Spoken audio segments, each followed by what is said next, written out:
Yo, what's going on, y'all? Alex Jenkins checking in. Yeah, so did analysis on this yesterday, and today we had a gap up, so that caused the upside movement on this stock, and it went and hit 59.86. And I did put a Fibonacci on it, so if they gapped up above the Fibonacci, let's put a Fibonacci on it real quick, and it showed that it gapped up right above the Fibonacci. So let's do that.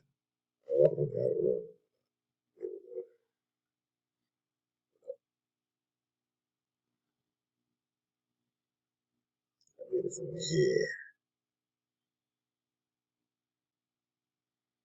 Voila. So the gap opened up right above where the Fibonacci was at. So that takes out a theory of, market opening up and possibly going up to that level of, market opening up below this price here where it closed at Friday and go opening up. So that takes that theory out of the play. So it opened up above 78.6. So it shot for that next resistance level, which was 59.86. And it did exactly what I told you it was going to do.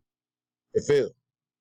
Now, it may have didn't fall all the way to 27.55, but that's 1 day of movement. So we may see what goes on, but it did start to fall, which was about 35 cents worth of movement here. Let's get this up the chart. So it did end up falling. I did have it been bearish, at some point where this thing was going to reverse, and it did. So it didn't reverse the way I intentionally spoke about it, but I knew it was going to reverse. So it did get a little bit disrespectful and went above the 50 cent and went all the way up to 59 cents and then fell all the way to the current price of 35 cents right now.